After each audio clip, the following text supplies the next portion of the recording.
Hello everyone, welcome to my channel. ഇന്നത്തേതും ഒരു study vlog തന്നെയാണ്. ഇതിപ്പോൾ ഈവനിങ് ഞാൻ പഠിക്കാനിരിക്കുന്നതാണ്. അപ്പോൾ എനിക്കിപ്പോൾ സ്ഥിരമായിട്ടൊരു സ്ഥലത്തൊന്നും പഠിക്കാനിരിക്കാനൊന്നും പറ്റുന്നില്ല. കാരണം ഭയങ്കര ഡിസ്ട്രാക്ഷൻസാണ് വരുന്നത്. അപ്പോൾ ഞാൻ മൂഡ് ഉണ്ടാകുമ്പോഴൊക്കെ അങ്ങനെ പഠിക്കാനിരിക്കുകയാണ്. അതും ഒരു സ്ഥലത്ത് തന്നെ സ്ഥിരമായിട്ടിരിക്കുമ്പോഴൊക്കെ അങ്ങനെയൊന്നും ഇരിക്കാനൊന്നും പറ്റുന്നില്ല. ചെറിയൊരു ഗ്യാപ്പൊക്കെ വന്നില്ലേ പഠിക്കാനൊക്കെ ആയിട്ട്.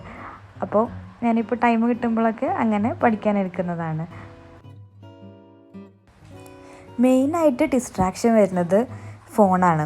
ഫോണിങ്ങനെ കയ്യിലുണ്ടാകുമ്പോൾ ഫോണിലിങ്ങനെ ഇൻസ്റ്റഗ്രാം നോക്കാനും അല്ലെങ്കിൽ യൂട്യൂബിൽ വീഡിയോസ് കാണാനൊക്കെ ടെൻഡൻസി നല്ല കൂടുതലാണ്. അപ്പോൾ ഞാനിപ്പോൾ ചെയ്യുന്നത് എന്താ വെച്ചാൽ, ഇങ്ങനെ ആപ്പൊക്കെ അൺഇൻസ്റ്റാൾ ചെയ്യൽ എത്രത്തോളം നടക്കുമെന്നറിയില്ല. അതുകൊണ്ട് നോട്ടിഫിക്കേഷൻസൊക്കെ ഓഫ് ചെയ്ത് വെക്കലാണ്. വാട്സപ്പ് ആണെങ്കിലും ഇൻസ്റ്റയിലാണെങ്കിലൊക്കെ നോട്ടിഫിക്കേഷനൊക്കെ ഓഫ് ചെയ്ത് വെക്കും. അപ്പോൾ തന്നെ പകുതി ഡിസ്ട്രാക്ഷനൊക്കെ കുറയും. പിന്നെ നമ്മൾ അത്രയും കോൺസെൻട്രേറ്റ് ചെയ്തിട്ട് ഇരിക്കാൻ വേണ്ടിയിട്ട് നോക്കുക, അല്ലാതെ വേറെ വഴിയൊന്നുമില്ലല്ലോ. ഞാനിങ്ങനെ കോളേജിൽ ജോയിൻ ചെയ്തപ്പോൾ അല്ലെങ്കിൽ കോളേജ് പഠിച്ചുകൊണ്ടിരിക്കുന്ന സമയത്തൊക്കെ വിചാരിച്ചിരുന്നത്, ഈ 4 വർഷം കഴിഞ്ഞ് കഴിഞ്ഞാൽ പഠിത്തമൊക്കെ കഴിഞ്ഞ് പിന്നെ ജോലിക്ക് കയറി പിന്നെ പഠിക്കുക തന്നെ വേണ്ടല്ലോ. പ്രത്യേകിച്ച് എക്സാം ടൈമിലൊക്കെ കുറേ പോർഷൻസൊക്കെ ബാക്കി ഉണ്ടാകുമ്പോൾ അങ്ങനെ വിചാരിക്കാറുണ്ട്.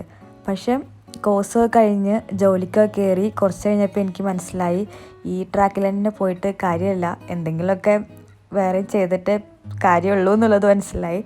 അപ്പോൾ പിന്നെ നെക്സ്റ്റ് എന്ത് ചെയ്യണം എന്ന് ആലോചിച്ചപ്പോഴാണ് അങ്ങനെ നമുക്കിപ്പോൾ ബിഫാം കഴിഞ്ഞാലും കുറേ കോമ്പറ്റേറ്റീവ് എക്സാംസൊക്കെ ഉണ്ട്.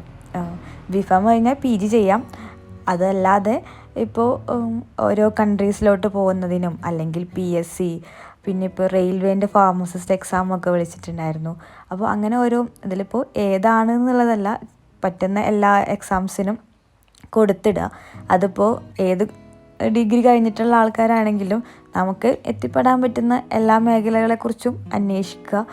പിന്നെ നമ്മൾ അതിനൊക്കെ എക്സാമിന് അപ്ലൈ ചെയ്യുക, അതിന് പ്രിപ്പയർ ചെയ്യുക. അത് കിട്ടുന്നതും കിട്ടാത്തതും പിന്നത്തെ കാര്യം, നമ്മൾ ട്രൈ ചെയ്യാഞ്ഞിട്ടാവരുത്. കാരണം കോഴ്സ് കഴിഞ്ഞ ഉടനെയുള്ള ഈ ടൈം അറിയുമ്പോൾ നമുക്ക് കൂടുതൽ എക്സാം എഴുതാനും നമുക്ക് അധികം ടച്ചൊന്നും വിട്ടിട്ടുണ്ടാവില്ല.